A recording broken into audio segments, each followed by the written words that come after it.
नाजरीन आदाब, मैं हूं अब्बास फ़ज़ल और आप देख रहे हैं MMC न्यूज़ इंडिया। नाज़रीन, इस वक्त हमारे साथ ख़ास बातचीत करने के लिए मौजूद हैं इनकलाब के chief of national bureau doctor Mumtaz Alam Rizvi साहब। आज हमसे जिस तरह से अर्नब गोस्वामी और सोनिया गांधी को लेकर सियासत सरगर्म है, इस पर हम ख़ास बातचीत करेंगे। मुमताज़ आलम साहब, सबसे पहले आपका बहुत बहुत खैर मकदम है। जी शुक्रिया बहुत बहुत। मुमताज़ साहब, इस वक्त जो सोनिया गांधी और अर्नब गोस्वामी को लेकर सियासत सरगर्म है, हर जगह उसको लेकर डिबेट हो रही है, ये पूरा मामला क्या है, इस पर आप क्या कहना चाहेंगे? देखिए, सबसे पहले तो मैं ये कहूँगा कि ये इंतहाई काबिल मज़म्मत बात है कि जब पूरा मुल्क कोरोना से लड़ाई लड़ रहा है, कोरोना से जंग लड़ रहा है और पूरी दुनिया कोरोना के रिसर्च में लगी हुई है जी। तब हमारे यहाँ ये इस किस्म की सियासी बहसें हो रही हैं और बदतमीज़ी की हद तक हो रही हैं। देखिए, जो लाइसेंस बंदूक का जो मिलता है जी, या किसी भी चीज़ का मिलता हो, ड्राइविंग लाइसेंस मिलता हो, बंदूक का मिलता हो, चैनल चलाने का मिलता हो, जिसका, तो उसके कुछ ज़वाबित होते हैं, उसका कुछ दायरा होता है जी। और अगर वो दायरा पार कर दिया जाए तो मैं समझता हूँ कि वो लाइसेंस ज़ब्त कर लिया जाता है। अगर कोई शख्स लाइसेंसी बंदूक लेकर के और बेगुनाह का कत्ल करे तो मैं समझता हूँ कि वो जेल भी जाएगा और उसका लाइसेंस भी ज़ब्त कर लिया जाएगा। इसी तरीके से अगर कोई ड्राइवर जो बेगुनाह को अगर कुचल दे और वो मर जाए लोग, तो वो जेल भी जाएगा और उसका ड्राइविंग लाइसेंस भी ज़ब्त कर लिया जाएगा। इसी तरीके से ये जो मीडिया है, ये जो चैनल हैं, अगर ये जो ज़ाब्ता है उसको न मान करके और उसका मिसयूज़ कर लें तो मैं समझता हूं कि जो ऐसा करे, जिसको लाइसेंस दिया गया है, उसको जेल भी भेजा जाना चाहिए और उसके लाइसेंस को भी जब्त कर लेना चाहिए। अर्नब गोस्वामी का मामला सिर्फ सोनिया गांधी तक महदूद नहीं है जी, बल्कि वो जिस किस्म से जहर फैला रहे हैं और जिस किस्म से अपना चैनल चला रहे हैं, मैं समझता हूं कि जो गाइडलाइन है मीडिया की, जो प्रेस काउंसिल ऑफ इंडिया की गाइडलाइन है जी, उसकी वो खिलाफ वर्जी है और वो बहुत बड़ा हादसा कर रहे हैं। बंदूक से हो सकता है 10-20 लोगों को मारा जाए, कार एक्सीडेंट में हो सकता है कि 2-4 लोगों को मारा जाए, 10 लोगों को मारा जाए, लेकिन अर्नब गोस्वामी तो पूरे मुल्क का कत्ल कर रहे हैं। तो बजाय ये कि इस पर कोई बहस हो, मैं समझता हूं कि उनके चैनल के लाइसेंस को जब्त करना चाहिए और उनको जेल भेजना चाहिए। आज मैं फेसबुक पे देख रहा था और सोशल मीडिया में देख रहा था कि लोग जो सहाफत से जुड़े हुए हैं वो अपने पेशे को शर्मिंदा बता रहे हैं। वो कह रहे हैं कि सहाफत जो है वो अब अच्छा पेशा नहीं रहा, अच्छा शोभा नहीं रहा। हालांकि मैं नहीं मानता, अच्छे बुरे हर तरीके के लोग होते हैं जी, अच्छे बुरे हर किस्म के लोग होते हैं। तो इसका मतलब ये नहीं है कि हम किसी एक ज़ात की बुनियाद पर उसको पैमाना बना लें। हालांकि बहुत सारे लोग अर्नब गोस्वामी को जब से थोड़ा बढ़ावा दिया गया और वो बदतमीज़ी करके, यानी अपने गेस्ट को गाली देना, सामने वाले को चीखना, खड़े होकर के डांडिया करना स्टूडियो में, ये सब जो बदतमीज़ियाँ शुरू हुई तो उससे कई लोग निकल के सामने आए। वो आपने देखा होगा, वो बदतमीज़ी शुरू हो गई। मतलब हमारे यहाँ तो जो अतिथि देव भवा, क्या मतलब हुआ? अतिथि जो है, वो मेहमान जो है, वो देव भवा का कॉन्सेप्ट हमारे यहाँ है और स्टूडियो में जो बुलाए जाते हैं वो मेहमान होते हैं, अतिथि होते हैं। बिल्कुल। तो अर्नब गोस्वामी हो या जो भी हो, क्या हमें बताएंगे कि अतिथि देव भवा का मतलब यही होता है कि आप जिसको अपने यहाँ मेहमान बुलाए उसको गाली दें, उसको कह दे चुप हो जाओ, खबरदार, बोलना नहीं, मेरी बात सुनिए, आप सुनना पड़ेगा आपको। क्या कोई आपके यहाँ मेहमान आएगा तो आप उसका इस तरीके से सम्मान करेंगे, इस तरीके से तिरस्कार उसका करेंगे?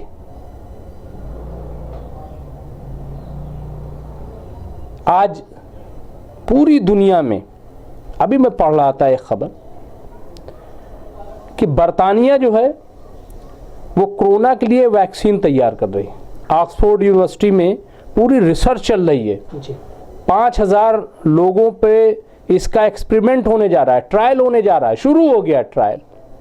सितंबर तक उम्मीद की जा रही है कि इस पर एक अच्छी वैक्सीन आ जाएगी जो कोरोना वायरस को रोक देगी, उसके असर को। 70 से ज्यादा रिसर्च हो रही हैं, पूरी यूनिवर्सिटी लगी हुई है, साइंसदान लगे हुए हैं, टेक्नोलॉजी लगी हुई है, और वहां की सरकार ने पैसे भी दिए हैं, बहुत पैसा दिया है। यानी 1 करोड़ 40 लाख पाउंड दिए हैं सिर्फ इस रिसर्च के लिए। हम क्या कर रहे हैं?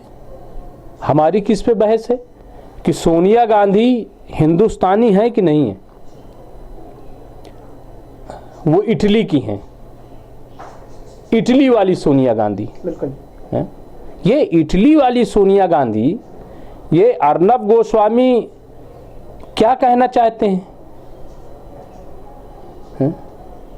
वो क्या साबित करना चाहते हैं ये कह के? चलिए वो इटली वाली हम मान लेते हैं, और खुद सोनिया गांधी ने कहा है कि हाँ हमारी पैदाइश इटली की है। एक वीडियो जारी हुआ है, बिल्कुल हमारी पैदाइश इटली की है, हमारी वालदा वहाँ है 95 साल की बूढ़ी, हमारे भाई वहाँ पे हैं, पूरा ख़ानदान है। लेकिन हम जब यहाँ पे आए 68 में, तो उसके बाद से हमने पूरी ज़िंदगी हिंदुस्तान में लगा दी। हम हिंदुस्तान से प्यार करते हैं, बिल्कुल हम हिंदुस्तान से मोहब्बत करते हैं। और ये पहला मौका नहीं है। साबिक सदर जमहूरिया हिंद, missile man doctor APJ Abdul Kalam ने अपनी किताब में ये लिखा है कि अगर सोनिया गांधी चाहती तो 2004 में वो प्राइम मिनिस्टर ऑफ इंडिया बन सकती थी, हिंदुस्तान की वजीर आज़म वो बन सकती थी, बिल्कुल बन सकती थी। हम जानते हैं उस वक्त हम रिपोर्टिंग हमने शुरू कर दी थी और मैंने इस पर लिखा भी। लेकिन जब मुखालफत हुई, बीजेपी ने किया और बड़े पैमाने पर इसकी मुखालफत हुई, और यही एक बुनियाद थी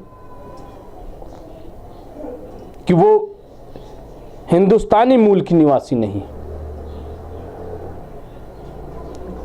तो सोनिया गांधी तमाम तर हिमायत के बावजूद वजीर आज़म बनने से इनकार कर दिया। और डॉक्टर मनमोहन सिंह, जो न सिर्फ हिंदुस्तान के लिए बल्कि पूरी दुनिया की मशहूर तरीन शख्सियत का नाम, कि जो माहिर इक़्तिसादियात में एक बड़ा नाम, डॉक्टर मनमोहन सिंह को मुल्क का प्राइम मिनिस्टर बनाया। 10 साल वो मुल्क के प्राइम मिनिस्टर रहे।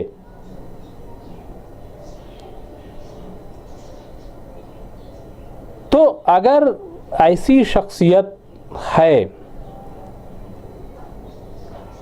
और वो इटली से आई हैं, तो चलिए कम से कम इतना सम्मान कर लीजिए, इतना एहतराम कर लीजिए कि वो हमारी मेहमान हैं। अपना देश छोड़ करके वो आपके भारत में आई हैं, और भारत में तो न जाने कौन कौन लोग आए। तो क्या अगर दूसरे देश से कोई हमारे यहाँ आएगा तो आप उसका इस तरीके से तिरस्कार करेंगे? क्या आप उसकी तौहीन करेंगे? क्या ये हमारी हिंदुस्तानी संस्कृति है? हाँ? क्या ये अतिथि देवो भव का कॉन्सेप्ट है? हाँ? नहीं है, नहीं है। ये हमारी जो संस्कृति है, जो हिंदुस्तान की जो भारतीय संस्कृति है, ये उसकी खिलाफ वर्जी है। लेकिन चूंकि इनकी आदत खराब हो गई है, इनको संस्कृत से लेना देना नहीं है, इनको सिर्फ और सिर्फ सियासत दिख रही, वो भी गंदी सियासत, हेट पॉलिटिक्स, क्राइम पॉलिटिक्स। इनको नहीं परवाह कि कितने लोग उनके बयान से मर जाएंगे, इनको नहीं परवाह कि ये जो जहर घुल्ला है इसका मुस्तकबिल में क्या नतीजा आएगा, उनको इससे मतलब नहीं है। कांग्रेसी अगर नाराज है, और सिर्फ कांग्रेसी नाराज नहीं है बल्कि पूरा मुल्क नाराज है उनसे। अब खबर ये आ गई है कि साहब उन पे रात में हमला हो गया, 2 नौजवान कांग्रेसी यूथ कांग्रेस का हमला कर दिया। एक और नई बहस हो गई। लेकिन मैं कहूंगा कि अगर ऐसा हुआ है और इसमें सच्चाई है कि अर्नब गोस्वामी पे हमला हुआ है, तो मैं इसकी मजम्मत करता हूं। और मैं समझता हूं कि कांग्रेस सदर सोनिया गांधी भी इसकी मजम्मत करेंगी,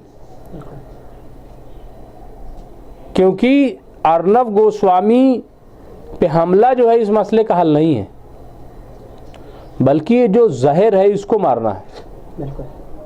जैसे कोरोना से लड़ने के लिए लॉकडाउन एक जरिया तो हो सकता है कि इसको रोक दो थोड़ी, लेकिन कोरोना वायरस इससे खत्म नहीं होगा। उसके लिए तो हमें वैक्सीन तैयार करनी होगी।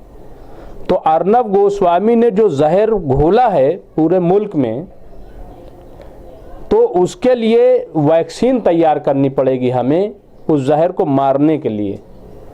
एक अच्छा माहौल, खुशहाल माशरा, अच्छी फिक्र, अच्छी सोच, गांधीवादी सोच जो सबको साथ लेकर के चलने वाली है, वो हमें पैदा करनी पड़ेगी। और मैं एक चीज़ हमेशा कहता हूँ, वो आज भी कह रहा हूँ, कि जो मैंने हिंदुस्तान की तारीख पढ़ी है, मैंने पुराण तो नहीं लेकिन एंशियन हिस्ट्री में, प्राचीन इतिहास में कुछ हिस्से ज़रूर उसके पढ़े, और तभी मैं अतिथि देव भवा की बात मैं कर रहा हूँ जी, कि हमारे यहाँ अतिथि का किस कदर सम्मान होता है, कितना एहतराम होता है। और जगह जगह इसकी मिसालें मौजूद हैं, वह आप देख सकते हैं। रामायण इन दिनों चल रही है टीवी पर, उसको चलाया गया, उसमें देख लीजिए कहाँ नफरत है, किससे नफरत उसमें सिखाया गया है। जो रामायण आप देख रहे हैं, भगवान श्री राम का जो उसमें किरदार पेश किया गया है, वो क्यों छोड़ के चला गया राजपाट, 14 साल के लिए वनवास? क्यों? क्या आप उससे सीख रहे हैं? महाभारत में क्यों पांडव छोड़ के चले जाते हैं राजपाट जंगलों में, क्यों गए?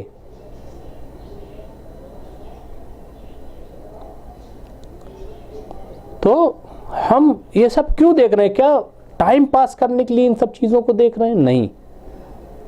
क्या इसलिए देख रहे हैं कि हमारे अंदर हिंदू मुस्लिम की नफरत हो जाए? नहीं नहीं दोस्तों, ये हम इसलिए बिल्कुल नहीं देख रहे हैं। ये